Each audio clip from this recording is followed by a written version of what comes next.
Percepțiile psihologice. Definirea noțiunii. Percepția este procesul psihic de reflectare a obiectelor și fenomenelor realității în totalitatea însușirilor lor. Este un nivel calitativ superior de prelucrare și înțelegere a informațiilor. Mai exact, procesul prin care acumulăm și interpretăm informații din mediu. Este forma superioară a cunoașterii senzoriale. Fazele procesului de percepție.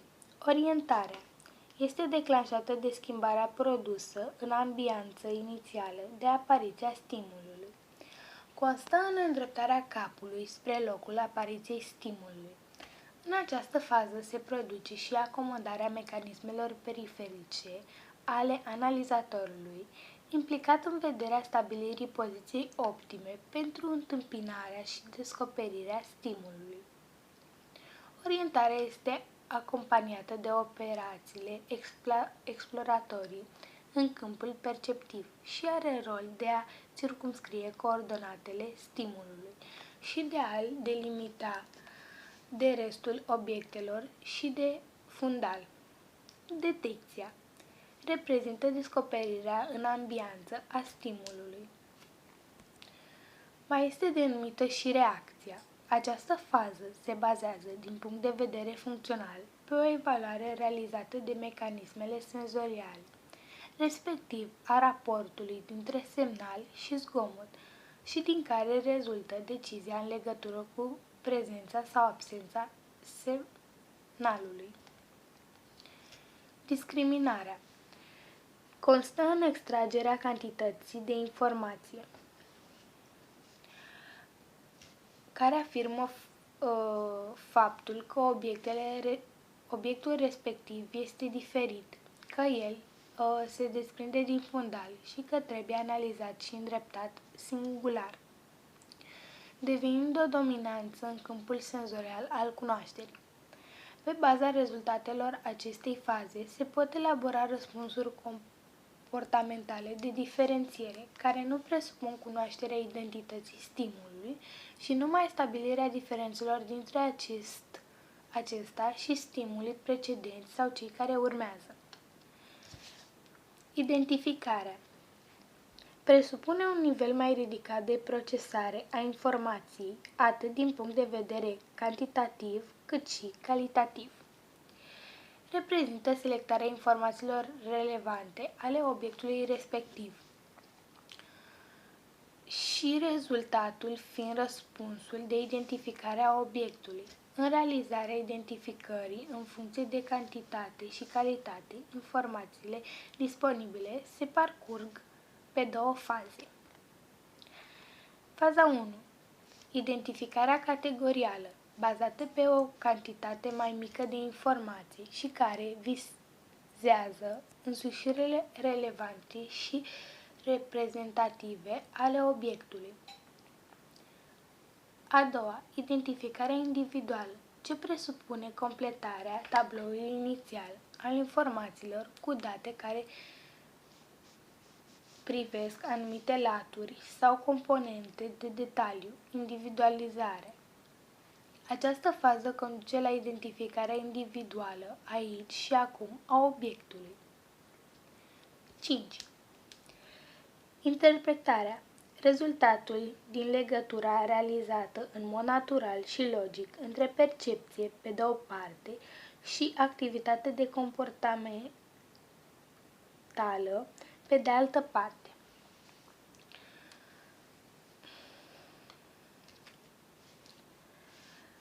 În cadrul percepției distingem reflectarea obiectului într-o dublă ipostază. Prima, ca entitate reală, independentă de nevoile subiectului, și a doua, din perspectiva importanței pe care o avem acum sau pe viitor pentru subiect, în vederea satisfacerii unor nevoi sau împliniri a anumitor scopuri. Formele percepției. Percepția poate fi clasificată după variate criterii. Astfel, în funcție de componența senzorială dominantă, putem vorbi de percepții vizuale, auditive, haptice, mixte.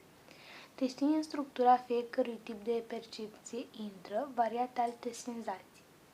Obiectele și fenomenele percepute de om există în spațiu, în timp și în mișcare. Luând ca criteriu acestei dimensiuni fundamentale ale realității, vom examina în continuare formele corespunzătoare ale percepției. Și avem percepția spațiului. Spațiul poate fi desemnat ca o întindere mai mult sau mai puțin definită, care conține obiecte și în care se derulează evenimente și acțiuni. Ca altă categorie avem percepția spațiului vizual. Indică următoarele caracteristici perspective. Percepția formei obiectelor presupune proiectarea pe retină a fiecărui punct al obiectului.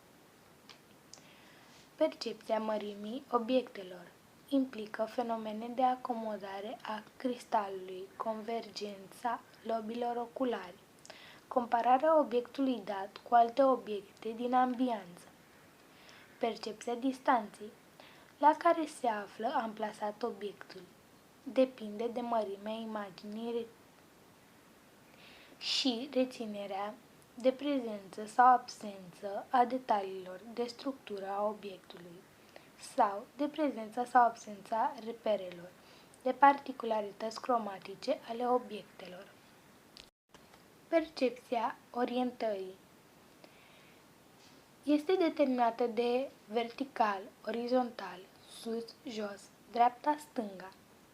Percepția reliefului presupune reflectarea lungimii, lățimii și adâncimii obiectelor și se bazează pe gradul de luminare a suprafețelor. O altă formă a percepției este percepția spațiului auditiv, care se referă la localizarea sunetelor, la determinarea direcției și distanței la care se situează o sursă sonoră.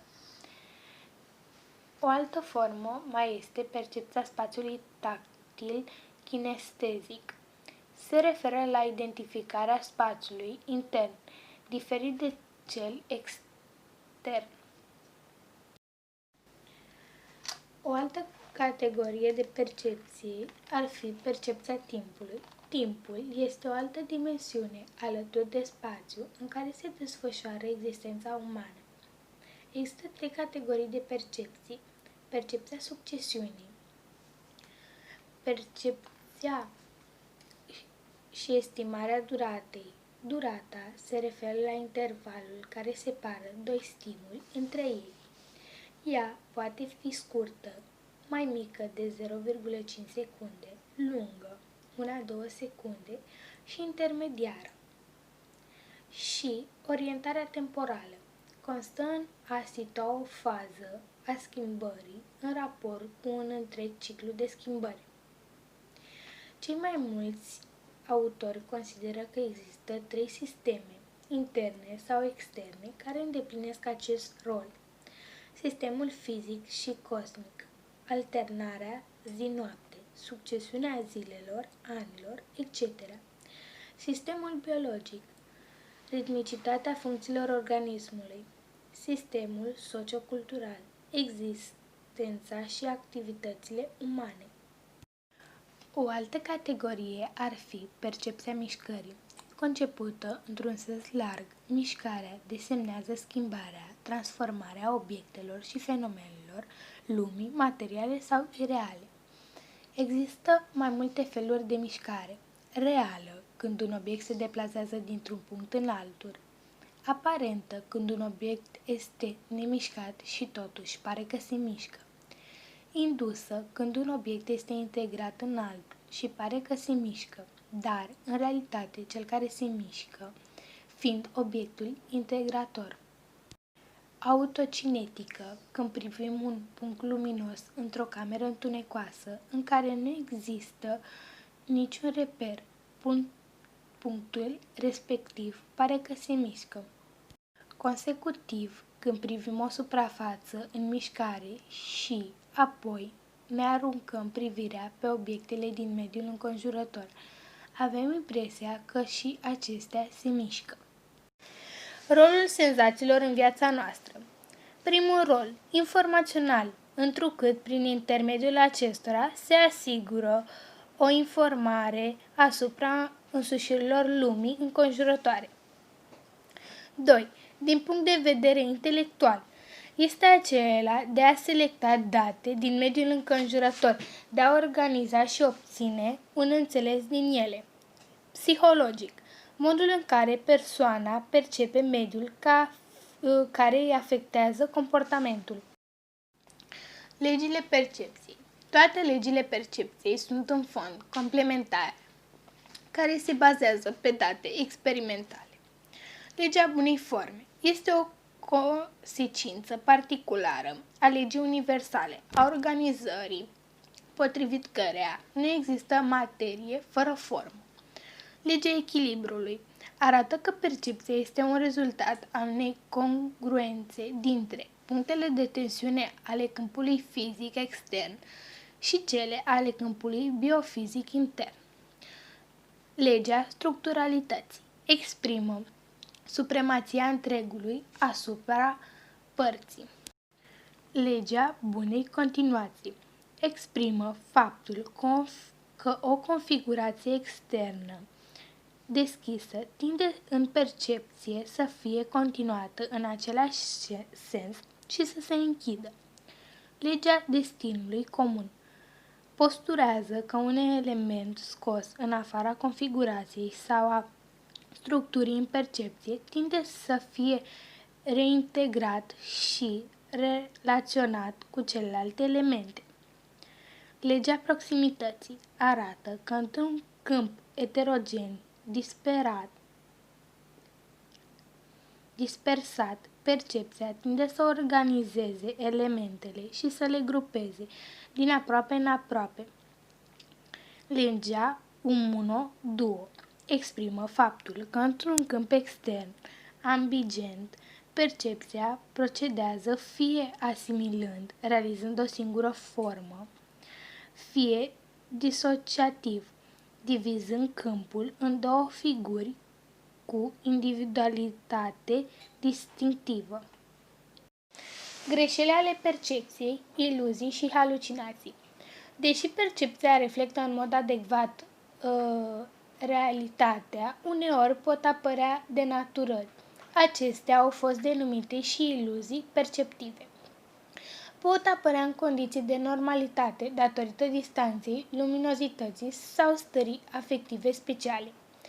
Apariția acestora este determinată de așa numitele efecte de câmp, care constau în subestimarea sau supraestimarea unor elemente sau proprietăți datorită poziției lor în cadrul întregului, datorită raporturilor de contrast sau influenței unor stări psihofiziologice interne. Halucinațiile reprezintă percepții fără obiecte de perceput. Este o tulburare psihică provenită potrivit căreia o persoană percepe evenimentele sau lucrurile care nu există, iar experiențele senzoriale nu sunt provocate de simularea organelor senzoriale. Halucinațiile implică auzul, văzul, mirosul, simțul tactil și chiar și gustul unor lucruri care nu sunt reale. Halucinațiile sunt asociate cu boli mentale și cel mai des cu schizofrenie.